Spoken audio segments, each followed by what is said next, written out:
So hi, this is Claudia Filos. I'm with the Center for Hellenic Studies out of Washington, D.C., and I'm here with Anna Bonifazi, who's going to join us for a discussion about her research on particles. So thank you so much for joining us, Anna. Thank you so much. Thank you so much for this opportunity. Thank you.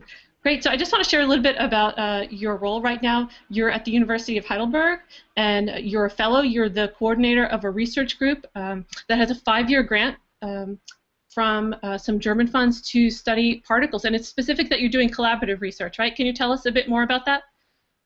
Yes, sure. I got this extraordinary opportunity to have this German grant from the main research foundation in Germany, which is explicitly for research groups. So this is wonderful and a little bit unconventional for classicists especially.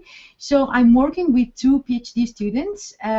So we are a little group of 3 people, but we are thinking together, working together, and really very much enriching each other by, by ideas, suggestions, everything. So it's an extremely enriching experience. And we are doing this at the Classics Department of the University of Heidelberg in Germany, where we have a wonderful, wonderful library. All the editions of forgotten monographs on particles are fully available in the shelves directly, so it's just great. We can enjoy, of course, the atmosphere of the department, chatting with colleagues and exchanging ideas. And this is just wonderful. Also because it's 5 years, so it's a relatively long time, and we are producing actually a relatively sizable monograph, which collects our findings, our thoughts about particles and particle combinations. Right. So this is so exciting. So I think particles for many people tend to be not throwaway words, but since they tend to be, let's say, semantically light at times, right? They're not adding always. Their value is more than just semantic. I think what you're showing is about the pragmatic function of these words, right? So about how they're functioning in very specific and the most beautiful ways. So you're drawing so much meaning out of these tiny, tiny little words. So can you first say a little bit about particles in general? And then maybe we could start talking about your approach, which is really fascinating. Like you said, you're going back and looking at research that goes way back, right, to look at how people have looked at them in past, because in some ways the ways that modern scholars have tended to look at them, let's say in the last 100 years, is a little bit different. Yes, absolutely.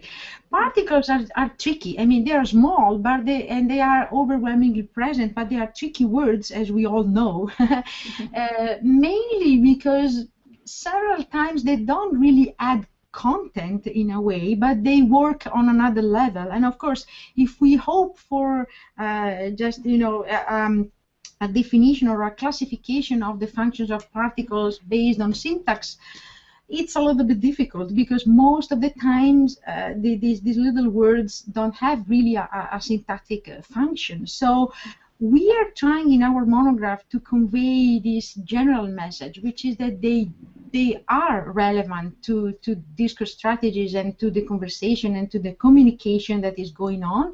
Simply, they are working on another level. They tend to signal in an implicit way. They tend to signal the strategies of people, what people want to do by saying words and putting words in a certain sequence. So it's subtle in a way. This is why it is so difficult, especially to translate them. But nevertheless, it's fascinating because they are there. I mean, they are there everywhere. They are there in poetry, in prose, any age, any type of text, whether literary or even not literary texts. So they really belong to a deep level of ancient Greek language. So, and they deserve. I think that they deserve more attention in a way. So can I ask you a few things? First, can you just talk about maybe what particles in particular are very near and dear to you and to this project? And then, I think when people talk about particles, they start thinking Denison. So can you talk a little bit about what particles you're focusing on and about how your approach is different from Denison? Yeah, sure.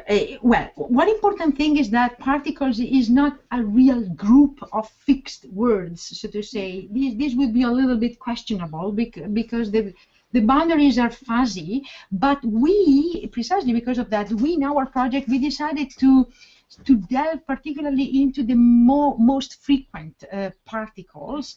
And by particles, I mean more or less the items that, you know, throughout centuries, scholars decided to focus on as particles, especially from the Renaissance onward. And so, for example, we are working on combinations and individual items such as gar, men, de with the epsilon, de with the eta, which are absolutely extremely frequent, more or less in all the authors that we are working on. And let me explain briefly that we are working on a selected group of texts and authors, which is including at least more genres.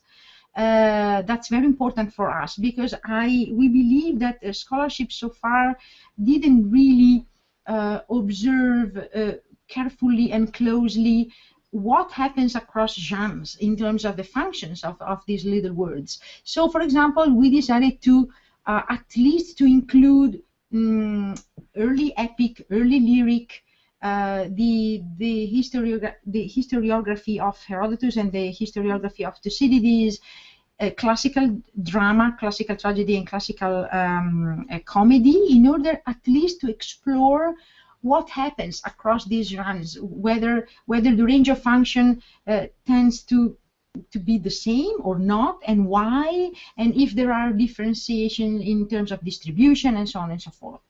As regarding Denniston, which is anyway a landmark work, well, what we add actually is twofold. On the one hand, we show and we remind scholars that Denniston is only one of the many monographs that have been published in the past on particles. There are at least two more extremely important and equally landmark works on particles that have been published before Denniston. One was published by Wilhelm Bäumlein in 1861. And even an earlier work has been published, an amazing work in 2 volumes, has been published by the Dutch scholar Hoogeveen, 1769. Sorry. And even before that, there was the very early work on Greek particles, which is absolutely fascinating and full of insights, which has been published in Rome by a Greek scholar way back in 1588. By the way, and this work is, for example, entirely available via Google Books, so it's accessible to everybody. Of course, they are in Latin. Bäumlein is in German, but otherwise earlier works on particles are all in Latin, which was, of course, at the time the lingua franca. And I'm telling these details because one of the important messages that we would like to convey is that there is a real treasure of monographs and articles, essays that have been published on particles in the past, much before Denniston, that are absolutely valuable, and they are an incredible resource for us.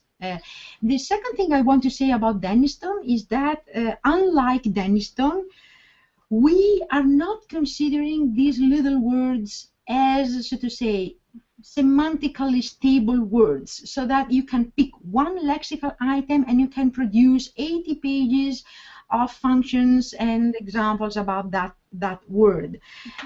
This was, of course, this had a great value at the time in which Denniston published his monograph, of course.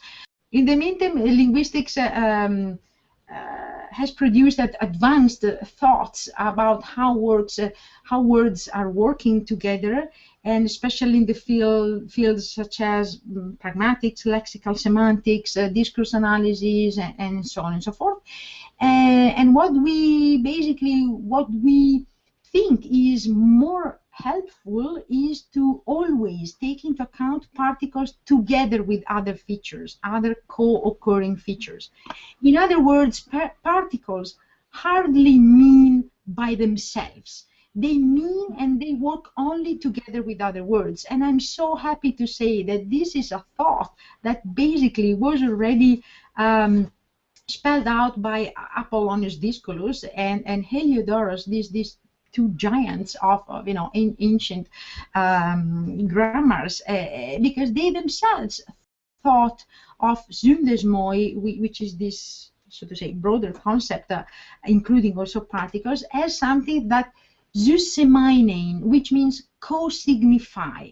This is beautiful because it means that somehow the only way to make sense of these words is to see what they co-signify together with other things, which is so true. We find, we find that this is the best way to solve some little riddles that particles may offer.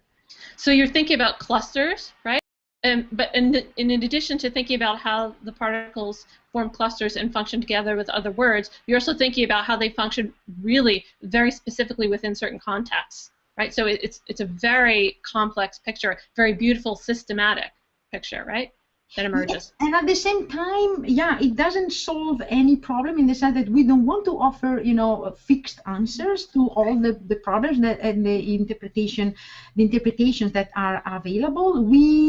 We aim at, sharing and offering ideas and tools, most of all, tools so that then people can possibly, find their own reading and interpretation of the functions of particles if they pay attention to other features that co-occur with particles, which might be particularly crucial, like, for example, pronouns or maybe tense, simply, or other features that may co-occur. And once you get a sense of a pattern, for example, or a construction that is going on beyond particles, at that point you become able to recognize phenomena that, that basically these beautiful works always have offered. But for some reasons, it's easy to not to observe them or just to skip them because we think that they are not really relevant. But on a closer inspection, they are relevant. Right. So, can you share an example of a cluster that you're that you've seen some very exciting results from in your analysis? In this very moment, my favorite cluster is chi-D. Chi plus D with the eta, which by now I think is working as a cluster, at least in the works that we studied on, which means early lyric, early epic, and historiography, tragedy, and classical tragedy and comedy. And the funny thing about these clusters is that they somehow, what they're doing is more than the sum of their parts, so to say. What chi-D is doing exceeds what chi alone can do and what D alone can do. And that's when you say you have a cluster, right? That's the defining feature for you of a cluster. Two words together. For example, chi-D is possibly cannot really translated as and something, simply because the chi component is not really a classical copulative function. So, for example, you may find in Herodotus, but also in comedy and also in Homer, examples of chi-D where somehow something is appearing to someone. Almost, suddenly or in a kind of a striking way. And so, for example, it's not by chance that in tragedy chi-D, this cluster can be used to signal the entrance of a character on stage. And you can understand that in this sense, for example, the function of this cluster exceeds, any possible copulative or focus function of chi. It has nothing to do. I mean, it does something completely different. So we are exploring these, so to say, sides of particles and combinations of particles that tend to be, well, less discussed, at least we find in scholarship. Right. And so one thing I really love about, I've read just some previews of the monograph, and I'm just blown away by it. One of the things that I love about it, first I'd like to say, is just that you're encountering these words that you men and de that you encounter the first day you step into a Greek classroom, and suddenly after a few pages you realize it's a whole new world. Right. So I opened up Homer last night, and this morning I thought, wow, this is completely different. Now I see these other beautiful things that are happening. So that, I just think it's such a beautiful thing that your work is going to be so accessible and so important to people the second they walk into a classroom, the second they look at a ancient Greek text. But to go back to something you were just saying about Kai and De, about how it's about maybe something appearing suddenly. It seemed to me that a lot of your research in this project and also in previous projects, and I hope we'll get a chance to talk at those at the end, about your book on Homer, have to do with these particles as opportunities to refocus attention or focus attention in a certain place, whether it's within a narrative or within a performance. So on the one hand, these particles are helping us think about the way people think and perform, right? Or am I reaching too much there?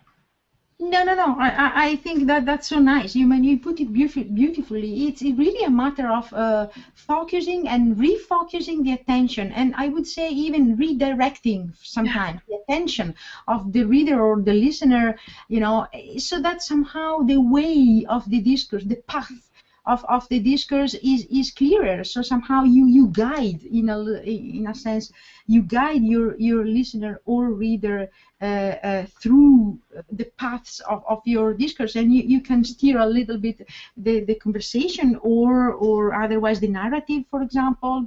Mm-hmm. And this is just potentially it's a way to facilitate comprehension and the interpretation. Is not an obstacle. I mean, unfortunately for us, particles have become some sort of a more difficult part of the language to explain and to deal with, but potentially their function is on the opposite side. I mean, is to facilitate communication and to make it clear what discourse and communication wants to achieve in a way, which is what we do every day. I mean, it's only that we are not aware of how much we use words and gestures and intonation and other features to somehow, to make ourselves clear in what we are doing. So in that regard, one of the things you talk about is projection. So I was hoping I could have you talk for a minute about men and de, because I think that's something that,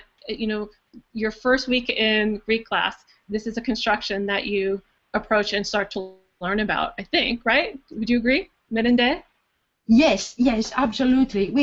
I want actually also to take this opportunity to mention my colleagues in this adventure, Annemieke Drumen and Marc de Crey, who are working with me.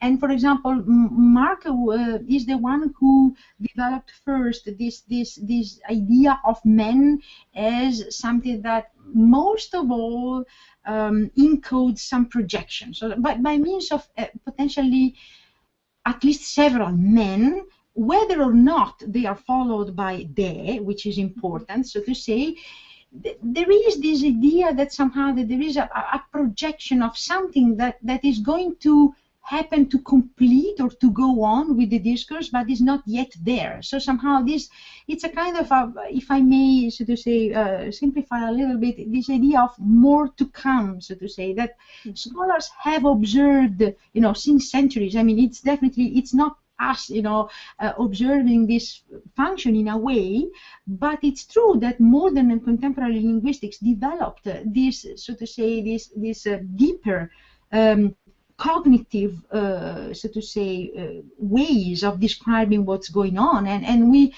it was so exciting because we found out that somehow beyond the classical connection, the classical construction men-de, men can have this projecting function in a number of other contexts, and this helps because somehow you make sense of why it is there and why, for example, no de is following, or for example where there is the construction men de, but for example this construction happen to occur, I don't know, across entire books, for example, Yes. in Herodotus. So all of a sudden, somehow you develop a more flexible idea of the force of these little words, I would say, beyond the sentence level, beyond the clause or the sentence where they are, in a way, which is also, I think, nice. A nice, to say, not nice per se, but because it is enriching our way of processing text and how they work and how they are structured. Because you're actually encouraging us to think, maybe not be confined by the punctuation in modern editions, let's say, and not to be confined necessarily by a sentence even, but to think about something I think you're calling discourse acts. Is that correct? Exactly. You're right. Yeah, I mean, modern punctuation is certainly extremely important and valuable, but we should not forget that it is not really original. I mean, it's not as authentic, as the words that have been transmitted to us. So it's a way, it's a tool that has been added throughout centuries in a very complex and fascinating, procedure. But somehow is certainly not something that the authors originally thought about. So and it is intriguing because at the beginning of our project we did a lot of experiments by means of which we just removed modern punctuation, not because modern punctuation is the devil, but because we found that we were too much relying, on, for example, where a full stop is, where a comma is. And we found out that if we remove these modern punctuation marks, we are able to see better and in a clearer way, for example, just the occurrence of particles, just the fact that they are there. That was quite striking at the beginning. So I mean, we are also getting engaged with this kind of more general discussion, which is the relationship between the occurrence of particles and the occurrence of modern punctuation, and what could possibly be the relationship between particles and ancient punctuation or medieval punctuation, which was certainly different, very different from what we can see now in our modern editions. And so let's talk again about this idea of removing the punctuation, because I know you've done some experiments, as you said, where you've done this, and so it's helping you to understand not only the structure, overall structure of works, but in terms of big books, but also in terms of how an argument is structured together, sort of piece by piece, discourse act by discourse act, right? And so when I say discourse act, I think this is about the individual pieces, individual ways of calling to mind individual pieces, almost as much as you can put in your mind at one point, and then you just reframe and you rethink and you refocus, right? Exactly. It's a way, so to say,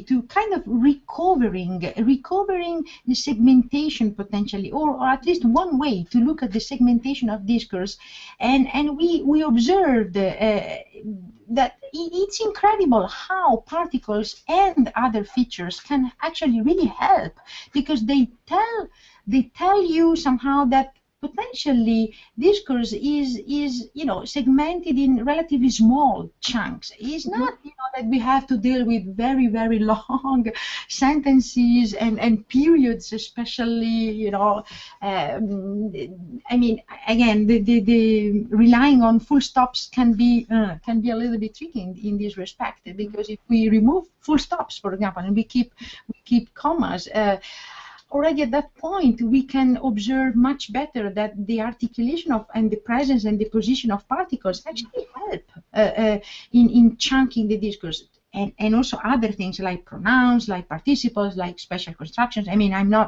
don't want to claim that particles do all the jobs, of course, but somehow they do contribute and they do help. And as you said, these small chunks don't necessarily coincide with syntactic clauses. They might be smaller, and it's so precious because you observe little treasures in let's say, for example, in Herodotus, little appositions that have a little de that all of a sudden you realize that they are there, and you wonder which kind of function they have, and it's so incredibly exciting because you appreciate potentially on a smaller scale what is, the sequence, the sequence of clauses as it is. So this is also, I think, one more reason why it's so nice to try to keep the original sequence of clauses, and not to invert things just because the main clause is at the end of something or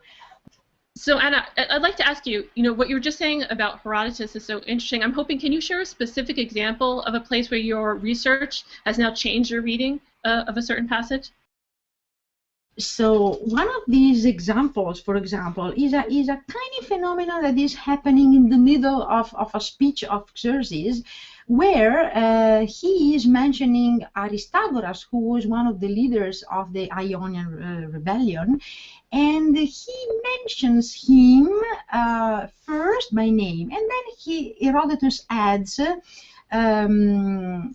doulo de Hemetero, and it's a simple apposition in a way with a dative, something like our slave.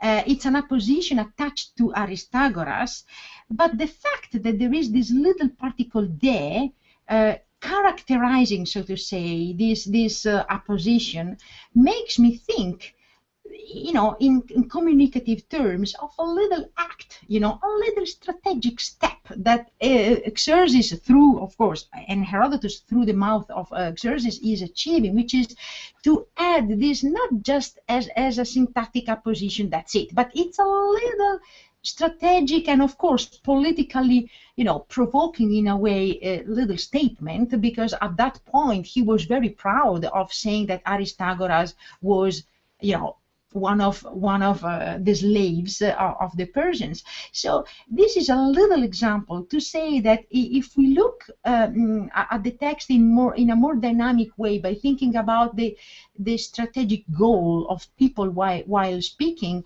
we can observe that little particles like de, for example, is potentially indicating that a specific little unit is going on at that moment, that is separate from the rest. Of the units, is one little step that corresponds potentially to one little communicative action. But this is just a little example to somehow to show this shift in a way, thanks to which you all of a sudden you perceive the vividness of communication in speeches, but also beyond speeches. And this is, I think, only beneficial, in terms of understanding, in terms of appreciating the literary value of these works, but also, I guess, in terms of teaching, because you can tell your students a little bit about potentially the function of the functions of these little words, instead of telling them that it's fine, I mean, you can just keep them. So you can conversely offer some tools to make sense of them. Right. And then from the very beginning, you're really thinking about these contexts of performance and the vividness. I love that word that you just used, yes, about how these make things so vivid in so many ways, right? Things that would not be seeable to us, they're making them visible in a way, particles. Yes, sometimes. I mean, it's not, I should not generalize, because we also, for example, noticed what other scholars, of course, much before us noticed as well, which is that in some contexts, particles are just absent, totally absent. And this is also very striking and very nice to see, because there might be reasons for that. For example, well, I should not generalize, but in some choral songs, for example, at the very beginning, particles tend to be almost absent. Yeah.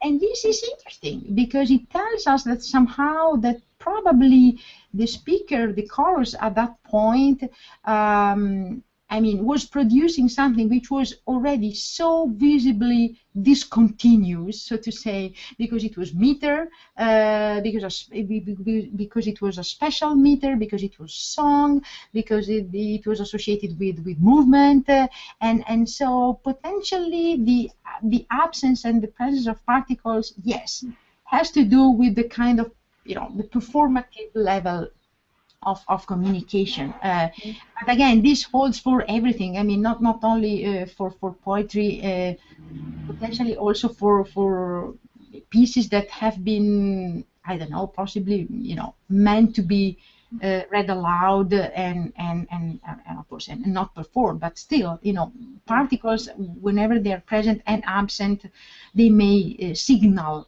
important moments or important changes or transitions. That's nice for us to observe. I'm so glad you mentioned that idea about the absence of particles as being significant, because after doing some reading in preparation for our discussion, one of the things I did was I opened up the beginning of the Odyssey to look to see sort of what particles occur in the beginning, and I was actually surprised. Right? That's super interesting. Have you thought about that? And then I'd like to talk to you more about the Odyssey. So what are your thoughts on that? Sure. I'm really glad that you mentioned this example, and you're totally right. I mean, there are moments that somehow, for some reason, performative reasons or cognitive reasons, I mean, they don't see. They simply they don't need any introduction of particles. But this means that nevertheless there are other features linguistically that are strategic enough, so to say. For example, needless to say, the very first word of the Odyssey, Andra, which, as I'm trying to argue in my Homer book, right, is a very specific way to recall basically the man, the Odyssey is about. So it's not just a generic way to recall any potential man or hero. So in other words, what I'm saying is that in that case, the absence of particles is at least fully justified, just because Andra is more than enough. Is more than enough to contextualize in a way the discourse. And at that point, everybody, this is what I personally think, everybody for any readership, any audience would immediately associate Andra with Odysseus. They know, right? It's simple, but but of course I can understand that people and scholars, thought for a long time about this literary and very subtle and poetic process by means of which, especially Odysseus' name is somehow withheld and and not really mentioned for strategic reasons by many people. And I mean, that's also part of the charm. I'm not saying that there is only one function, but you're right. I mean, it's striking that the incipit of several works simply don't have any particles. Mm-hmm. And I'm guessing that it is because they have other things that are equally or even more powerful than particles. But one of the first particles you do get is autar. And so I'm glad that you already mentioned your book that you've written on Homer. It's called Homer's Versical Fabric, and you can everyone can access it online at the Center for Hellenic Studies under online publications. And so actually many members of our community are actually in the process of reading part of that and rereading the first 4 scrolls of the Odyssey. So I would love to have you for a minute sort of talk about your work in that and about the way that certain things that are, let's say, that pronouns and certain adverbs and particles are used in order to make things present. You were just talking about the delay in Odysseus' name, but I think that's part of a larger overall argument in your book, right? Yeah.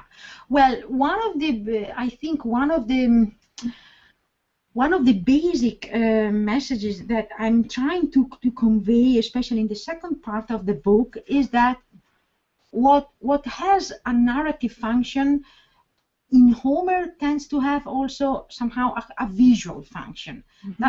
This is for me a kind of a very important point, because I'm showing that there is this kind of a nice blending between what works in terms of structuring the storytelling in a way, and on the other hand, the process of visualizing at the same time characters, of course, in our mind. But nevertheless, I mean, this is an important function potentially of these words. Whenever they signal again transitions, for example, from more or less a general view of an entire field, and then to zoom in on a specific character, for example, which happens quite a lot, and autar is one of the devices. Mm-hmm. used for that. Yeah, and I mean, and this is a deep process that really much we associate by now with the storytelling, oral storytelling processes that we can still witness in a few living traditions, oral traditions, where somehow still singers in conversations or in interviews or in kind of informal, so to say, conversations, they still say, and across different cultures, and this is so important, that they need to see what is happening while they are singing, while they are recalling material events, and so on and so forth. They need to visualize people fighting, talking, moving, or preparing a meal or whatever. And this is extremely interesting because it tells us that this is a kind of a potentially, it's a cognitive process that is not really attached to specifically to Homer, but I mean it sounds like it is common to at least to other oral, even living oral epic traditions, and this is fascinating because I mean retrospectively we can see better how this visualization process is enacted in a way and reflected by words already in Homer. So yeah, this is one of the aspects that's, of course, I'm only delineating some possible ways of explaining these processes, and I'm sure that there might be much more research to do on this along this line. No, it's incredibly beautiful work. And so I think one of the things that's so exciting for me is the moment, for instance, in your book where you talk about the way that these particles, so these ow particles, can sort of trigger visualizations and sort of let's return to an idea or a piece of narrative that we just mentioned, right? So you're refocusing and bringing things back to mind. And so when we are thinking about these words in this systematic way, we can sort of recreate this cognitive process that you're sort of talking about the singer was doing, because the singer, in addition to interacting with, let's say, the audience or the group of people who are around him who are interacting with the performer, is also, and this is something you show in your book, sort of making a real mental connection with the characters within the epic themselves. So there are times when they're using particles in a certain way that is appropriate, where the narrator uses particles in a certain way that would be appropriate as if they were actually in the story, right? And we can see that switch because it can be so specific. The narrator of the macro of the, let's say, the song, and then a character within, let's say, performing a lament or giving an important speech, right? Sometimes the use of particles is different, and so we can see a switch in between. Yes, and this holds especially for adverbs. Well, by talking about ow adverbs. Adverbs, yeah. Sorry. Adverbs somehow that are really intriguing in a way, because they blur the distinction in a way. They blur the distinction between what is perceived far and what is perceived near. For example, whenever an ow adverb like outis, for example, or outhi, you are not really sure whether you should translate it as there or here, and this is fascinating because somehow you can see that there are good reasons for both options, and through this technique, in a way, exactly as you're saying, potentially the performer simply plays with this way of making the past present, and automatically makes the audience near the events as they are recalled on the very spot, which has been observed and studied also by other colleagues by talking about other features. So somehow, in a way, my contribution is converging in a way, and offering more, somehow a little bit more research going in the same direction, and confirming that it might be that linguistically there are these strategies to make the past the past present. Yeah. As for example, Egbert Bakker certainly argued for convincingly. convincingly, I think. Yes, and you are very clear within your research actually about these convergences and about how that's so important, and about how we need to look at sort of all different strategies and then see how they're working together. So you know, I think your approach is it's intergenerational, it's collaborative, it's systematic, and you know, you're producing works that are going to be available online, right? So I'm not sure. Did we already talk about the fact that, just returning now to your work? To the monograph on particles, did we talk about the fact that part of that will have a digital component that is sort of a digital component that will be updated? Thank you. That's an important thing to recall, which is that there is a specific part of the monograph which we are calling the online repository of particle studies, and we would like this part to be completely searchable and available online, because we want to basically to offer in a, so to say, in a chronological order, at least summaries and basic information about potentially all what has been published about the most frequent particles since the 16th century on, including Denniston. But I mean, in this kind of overview, you clearly see that Denniston is only one point, in a way, out of many other monographs, essays, articles, insights.